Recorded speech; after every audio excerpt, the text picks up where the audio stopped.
आज पाठ नंबर 3 जो क्लास 10th का पाठ है धातु एवं अधातु।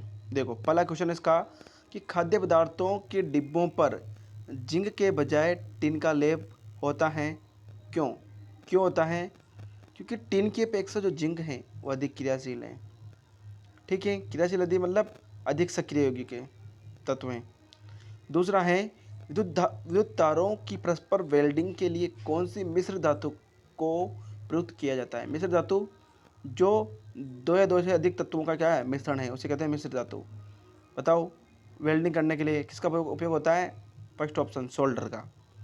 अब तीसरे ऑप्शन में पूछा है कि सोल्डर मिश्र धातु का गलनांक बहुत कम होता है, इसमें शामिल है। बताओ सोल्डर, बताओ लेड और टिन। लेड को शीशा भी बोलते हैं। ठीक है, कार्बन का क्रिस्टलीय अपरूप क्या है? कार्बन का क्रिस्टलीय अपरूप क्या है? हीरा भी है, ग्रेफाइट भी है और फुलेरिन भी है, मतलब उपयोग सभी। अब आपको एक क्वेश्चन पूछता हूँ मैं आपसे कि कार्बन का क्रिस्टलीय अपरूप जो सबसे अधिक ठोस है और अधातु भी है हीरा। ग्रेफाइट विद्युत का क्या है? सुचालक है, अपवाद है। ठीक है भाई। अब स्टेनलेस स्टील यानी इस्पात में आयरन को किन के साथ मिश्रित किया जाता है? बताओ बताओ। एक तो Fe आयरन है ही है, एक निकिल, एक कॉपर, एक कार्बन। ठीक है, पहला ऑप्शन राइट है इसमें। 6 वाले क्वेश्चन में देखो, निम्नलिखित में से कौन सी अधातु द्रव अवस्था में पाई जाती है? बताओ। द्रव अवस्था में ब्रोमीन। ब्रोमीन क्या है? अधातु है, द्रव अवस्था में पाई जाती है, अपवाद है। धातु जो कमरे के ताप पर द्रव अवस्था में पाई जाती है? बताओ। धातु है तो पारा, और अगर नॉन मेटल पूछे तो ब्रोमीन। तीसरा है, 8वां है, निम्नलिखित में से कौन सा तत्व अम्लीय ऑक्साइड बनाता है? बताओ। कार्बन। अगला है, वायु में लंबे समय तक उद्भाषण से सिल्वर की वस्तुएं काली हो जाती हैं, यह किसके बनने से होता है? बताओ। HgS मतलब सिल्वर सल्फाइड के मिश्रण से होता है। तीसरा ऑप्शन राइट है। एक्वारियम में सांद्र HCl तथा सांद्र HNO3 किस अनुपात में होते हैं?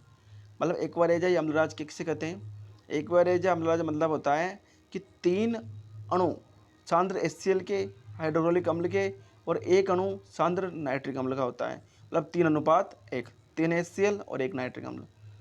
कोई अधातु O2 के साथ अभिक्रिया करके उच्च गलनांक वाला यौगिक बनाती है, यह यौगिक जल में विलय है।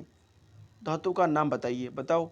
कैल्शियम जल में विलय होता है, धातु है ही है। ठीक है, निम्नलिखित में से आयनिक यौगिक नहीं है? बताओ। K+Cl-, Na+Cl-, Ag+Cl-। मतलब जो आयन से जो आवेशित हो रहे हैं आयन, तो उनको आयन कहते हैं, प्लस माइनस। लेकिन CCl4 क्या है? एक आयन नहीं है ये। इसमें कौन सा बंध पा जाता है? इसमें सहसंयोजक बंध पा जाता है। तो इस वक्त तीसरा ऑप्शन राइट है।